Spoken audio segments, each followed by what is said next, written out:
Welcome back to my channel అండి. ఈరోజు నేను సాంబార్ చేయాలనుకున్నానండి. నా సాంబారు సీక్రెట్ ఏందండి చాలామంది అడుగుతారండి.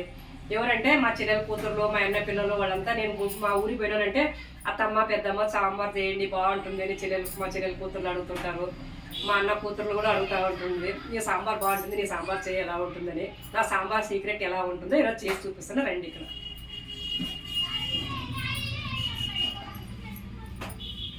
ఇంకా ముందుగా మనము సాంబార్కి బ్యాళ్ళు ఉడికిచ్చేసుకుందాము.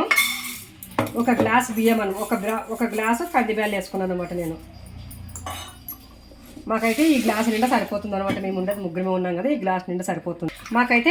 ఈ గ్లాస్ నిండా సరిపోతుంది కాబట్టి కందిపప్పు ఈ గ్లాస్ నిండా వేసుకొని నేను బాగా 3 సార్లు కడిగేసి ఉడికిచ్చేసుకుంటాను.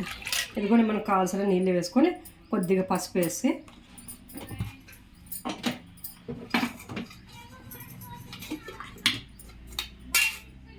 కొద్దిగా నూనె వేసుకుంటాను అనమాట. ఈ బ్యాల్ వేసి ఉడికిచ్చేసుకుందాం. కుక్కర్లో పెట్టి ఒక 3 విజిల్ వచ్చేంత వరకు ఉడికిచ్చేద్దాం.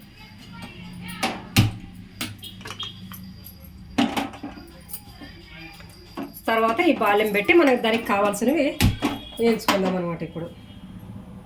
ఇప్పుడు సాంబార్ పొడి తయారు చేయాలనుకున్నాం కదా, సాంబార్ పొడికి మనకి ఏమేమి కావాలో చూపిస్తానండి. ఇదిగా ముందుగా కావాల్సింది కందిపప్పు. చూడండి, 1 స్పూన్ కందిపప్పు, 2 స్పూన్ల కందిపప్పు వేసుకుంటున్నాం. ఈ 2 స్పూన్ల కందిపప్పు బాగా దూరగా వేయించుకోవాలన్నమాట. కొద్దిగా బాగా రంగు మారేంత వరకు వేయించుకోవాలన్నమాట. ఈ సాంబార్ వచ్చి చాలా టేస్ట్ ఉంటుందన్నమాట. ఈ పొడి వేసి చేసుకున్నామంటే మనము ఎంత బాగుంటుందంటే అంత బాగుంటుంది. మనం బయట అమ్మేది తెచ్చి చేసుకున్నామంటే అంతగా టేస్ట్ ఉండదు అనమాట. అది ఎందుకంటే అది ముందుగానే స్టాక్ ఇంతకుముందే చేసి పెట్టింటారు కాబట్టి, ఇది మనం అప్పటిదప్పుడు చేసుకుంటాం కాబట్టి దీని రుచి బాగుంటుంది, దీని టేస్ట్ బాగుంటుంది అనమాట. కానీ మా ఇంట్లో మాత్రం చాలామంది ఇదే సాంబారే ఇష్టపడతారు అనమాట. నేను ఎప్పుడు చేసినా ఇలాంటి సాంబారే చేస్తాను అనమాట. అందుకే నేను ఊళ్ళోకి పోతే కూడా, మా ఊరికి పోతే కూడా ఫస్ట్ వంటకాడ నాకు సాంబార్ చేసి పెట్టాను. మా చెల్లెల కూతుళ్ళు, మా అన్న కూతుర్లు వాళ్ళంతా కలిసి ఇలానే అడుగుతుంటారు అనమాట. మా పెద్దమ్మ సాంబార్ బాగా చేస్తుంది అని. కానీ నేను చేసే సాంబార్లో ఏమంటే బయట వేసే పిండి దాన్ని ఆ పొడి వేయకుండా నేను ఇట్లా తయారు చేసుకుని పొడి వేస్తాను అనమాట. ఇదిగో ఇలా దూరగా వేయించుకోను అనమాట. కొద్దిగా రంగు మారేంత వరకు. ఇదిగో చూడండి, ఇప్పుడు ఇది అయిపోయింది.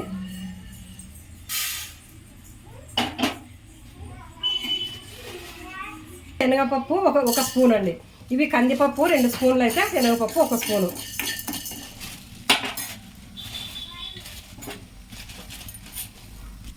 ఇదిగో ఉద్దిబేళ్ళు 1 స్పూను.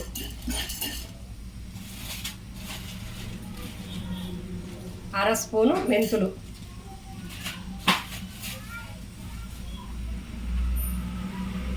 ఇదిగో 1 స్పూను బియ్యము మీ ఆప్షన్ అండి, అంతే. ఏమంటే సాంబార్ చేసేటప్పుడు కొద్దిగా చిక్కదనం కావాలనుకుంటే ఇలాంటి బియ్యం వేసుకోవచ్చు, లేదనుకుంటే లేదు అనమాట. బాగా చిక్కగా బాగుంటుంది అనమాట సాంబార్ చేసేటప్పుడు, దాంట్లో ఉడికేటప్పుడు అనమాట. మనము ఇన్స్టెంట్ పొడి తెచ్చుకొని సాంబార్ పొడి చేసుకొని సాంబార్ చేసుకుంటే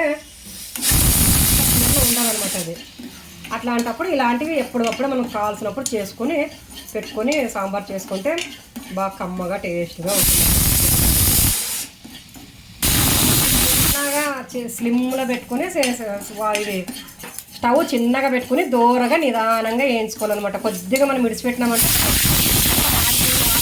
స్మెల్ కూడా అంతగా బాగుండదు అనమాట. అందుకే కొద్దిగా నిదానంగా వేయించుకోవాలన్నమాట, టైం పడుతుంది. వేసి పెట్టుకున్నాక ఈ పొడి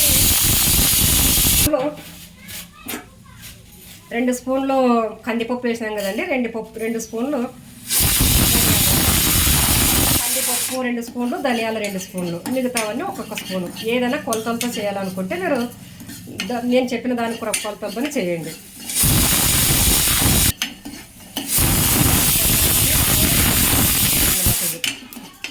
ఇంకా స్మెల్ కూడా మంచి స్మెల్ వస్తుంది చూడండి, ఏగిన స్మెల్.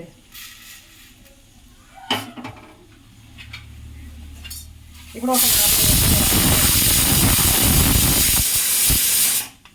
మనం కారం దాన్ని బట్టి ఎక్కువ వేసుకోవచ్చు, లేకంటే కొద్దిగా. ఈ మిరపకాయలు అంతగా కారం లేవు కాబట్టి నేను కొద్దిగా ఒక 5-6 ఎక్కువ వేసుకున్నాను అనమాట. దూరగా లైట్గా. ఇదిగో లాస్ట్లో కొద్దిగా ఒక చిటికెడంతా నూనె వేసుకున్నాము.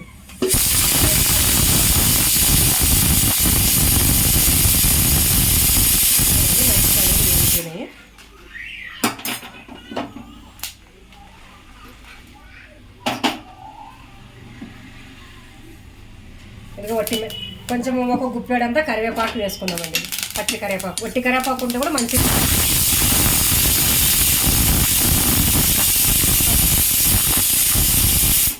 పచ్చి కరివేపాకు ఉంది కాబట్టి పచ్చి కరివేపాకు వేసినామండి.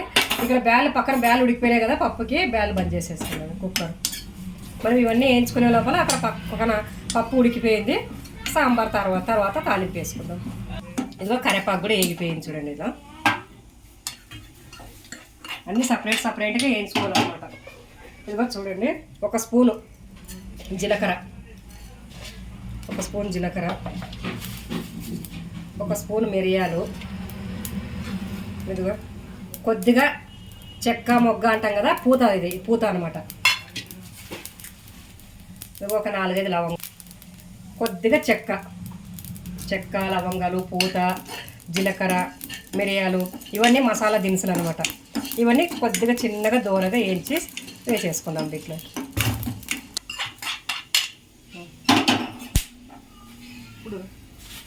ఇదిగో లాస్ట్లోన ఒక స్పూన్ పసుపు వేస్తే కలర్ మారదన్నమాట, బాగుంటుంది అన్నమాట. కొద్దిగా ఒక చిటికేడంతా ఇంగువ అనమాట. ఇదిగో ఇంగువ వేస్తే దాని స్మెల్లే వేరే ఉంటుంది అనమాట, బాగుంటుంది అనమాట.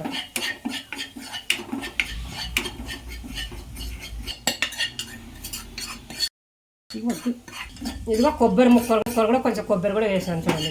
ఇదిగో చూడండి, కొబ్బరి వేస్తే కూడా బాగుంటుంది అనమాట టేస్ట్. ఇవన్నీ సపరేట్గా వేయించుకొని పొడి కొట్టుకొని పెట్టుకోవాలన్నమాట. ఇవన్నీ మొత్తం సాంబార్కి. ఇదిగోనండి, ఇవన్నీ వేయించి ఇలా పెట్టేసుకున్నాను. ఇవి మిక్సీ పట్టాలన్నమాట, మొత్తం కలిసి మిక్సీ పట్టేసుకోవాలి.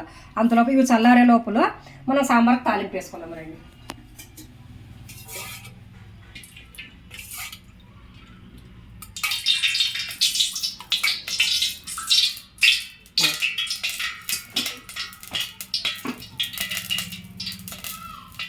జీలకర్ర ఆవాలు, కొద్దిగా ఎండుమిరపకాయలు,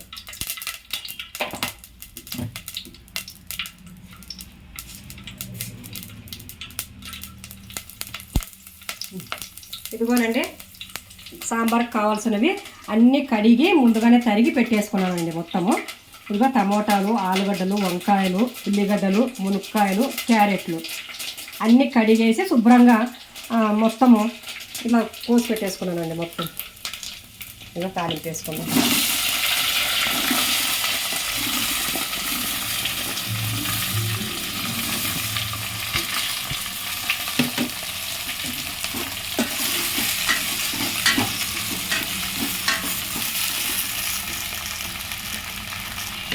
ఇదిగోనండి, ఇవి మొత్తం తాలింపు వేసినాం కదా, ఇవన్నీ ఉడికేలోపు మనం ఇవి మిక్స్ చేసేసుకున్నామండి. ఇది మధ్య లోపల చూడండి. మిక్సీకి వేసిన తర్వాత పొడిగా ఇలా తయారైపోయింది చూడండి. బాగా సన్నగా నైస్గా ఎట్లా అయిపోయింది, మెత్తగా. ఇదిగా మొత్తం ఒక ప్లేట్లో వేసేస్తాం చూడండి.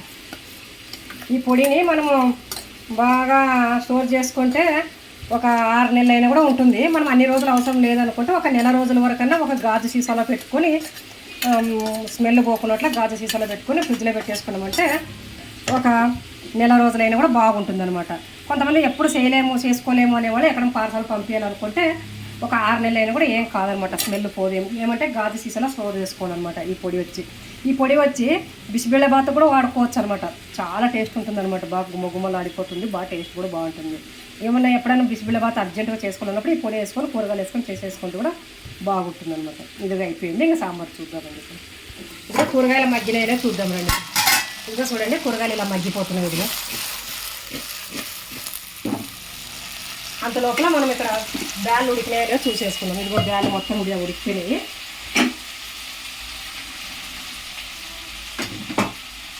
మనము అయితే దీంట్లోకి కొద్దిగా ఉప్పు కూడా వేసేసుకుంటాం అన్నమాట. ఇలాగా ఇట్లా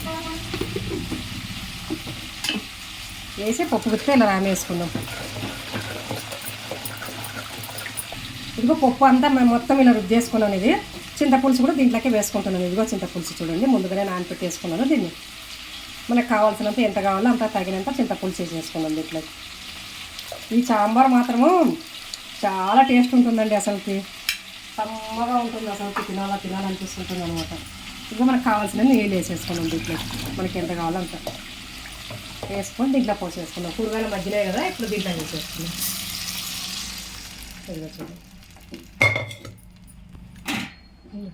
ఇది వరకు పప్పు అంతా మొత్తం వేసేసుకున్నాం కదా, చూసుకుందాం మనం చిక్కదనం ఎలా ఉందో చూద్దామండి. మనకు కావాలి చూడండి, చిక్కగా కావాలంటే చిక్కగా పెట్టుకోవచ్చు, లేదు కొంచెం లూజ్గా ఉండాలనుకుంటే కొంచెం నీళ్ళు వేసుకోవచ్చు. మేమైతే అన్నంలో కొంచెం చిక్కగా తింటాం అనమాట, మాకైతే సరిపోయింది. ఇప్పుడు వీటిలోకి ఒక 2 స్పూన్ల కారం వేస్తానండి, ఎందుకంటే సాంబార్ పొడిలో కూడా కొద్దిగా కారం ఉంటుంది, మిరపకాయలు వేసినాం కదా, 2 స్పూన్లు మస్తు అవుతుంది అనమాట. కొంచెం మేము కొద్దిగా కారం ఎక్కువే తింటాం అనమాట, కొంచెం అన్నంలోకి కదా కొంచెం కారం బాగానే ఉంటే బాగుంటుంది అనమాట. ఇది అప్పుడే పప్పులోకి కొద్దిగా ఉప్పు వేసినాం కదా, ఇప్పుడు మళ్ళీ ఇంకా కొద్దిగా ఉప్పు వేసుకుందామండి. ఇదిగో ఇంత ఉప్పు,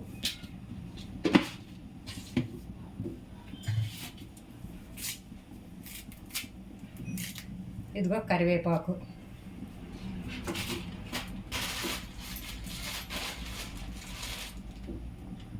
కొత్తిమీర, కొంచెం కొత్తిమీర ఎక్కువ వేసుకుంటే బాగుంటుంది అనమాట.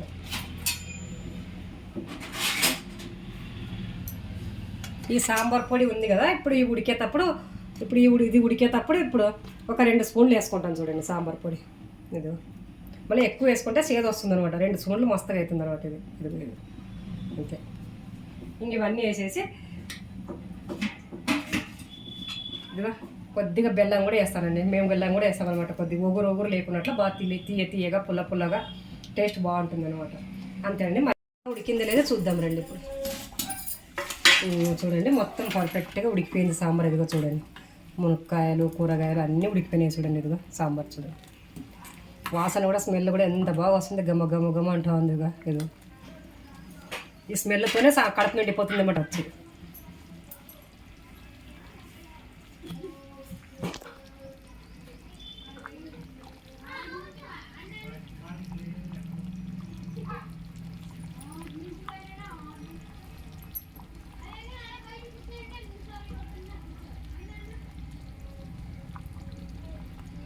సాంబార్ పక్కన అప్పడాలు వేయించుకొని తినడానికి ఇలా ఉండాలన్నమాట, నంచుకొని తినడానికి. అప్పడాలు బాగా టేస్ట్గా రుచిగా ఉంటాయన్నమాట, ఇలాంటి అప్పడాలు పక్కన వేసుకుని వడియాలు. ఇదిగోండి సాంబార్ రెడీ అయిపోయింది, దాన్ని పక్కన నంచుకోవడానికి అప్పడాలు రెడీ అయిపోయినాయి. వేడిగా సాంబారు, వేడిగా అప్పడాలు, వేడిగా అన్నము తింటుంటే దాని మజానే వేరే అండి, అసలుకి చాలా బాగుంటుంది. ఎప్పుడు మనం బయట తెచ్చుకునే ప్యాకెట్, ఇన్స్టెంట్గా తయారు చేసే ప్యాకెట్లు తెచ్చుకొని చేసుకోకుండా అప్పుడప్పుడు ఇలాంటివి ఇలా మనం ఇంట్లో ఉండే పదార్థాలతోనే మనం సాంబార్ చేసుకుంటే అన్నీ తయారు చేసుకొని చాలా కమ్మగా టేస్ట్గా ఉంటుంది అనమాట. ఎప్పుడు ఒకే టేస్ట్లా లేకున్నట్లా బాగుంటుంది. అందుకే ఒకసారి ఈ సాంబార్ వచ్చి నేను ఎలా చేశానో మీరు కూడా అలా చేయండి, ఒకసారి చేసి చూడండి. నేను చేసినట్టు సాంబార్ పొడి కానీ సాంబార్ కానీ చేసి చూడండి, ఎలా ఉందో మాకు కామెంట్ బాక్స్లో పెట్టండి, టేస్ట్ చూసి ఎలా ఉందనేది. ఒకసారి టేస్ట్ చూద్దాం రండి ఎలా ఉంటుందో. ఇదిగోనండి, ఇందులో సాంబార్ వేసుకొని మునక్కాయలు అన్నీ వేడి ఉంది, కొద్దిగా అన్నము.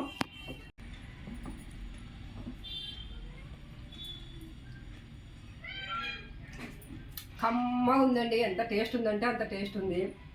దాని పక్కన ఇలాంటి అప్పడాలు నంచుకొని తింటుంటే ఎంత రుచిగా ఉంది చూడండి, ఎంత బాగుంది, టేస్ట్ కూడా బాగుంది. సాంబార్ బాగా చాలా బాగుందండి, అసలు టేస్ట్ కూడా సూపర్ ఉంది అసలుకి. అప్పడాలు సాంబారు అంతా ఈ సాంబార్ పొడి వేసుకొని సాంబార్ చేస్తుంటే అంత రుచిగా ఉంటుంది. స్మెల్ కూడా గమ్మ అంటుంది అనమాట, అసలుకి చాలా బాగుంది అసలుకి. మా వీడియో మీకు నచ్చినట్లయితే లైక్ చేయండి, షేర్ చేయండి, సబ్స్క్రైబ్ చేసుకోండి. మా వీడియో మీకు నచ్చినట్లయితే లైక్ చేయండి, షేర్ చేయండి, సబ్స్క్రైబ్ చేసుకోండి.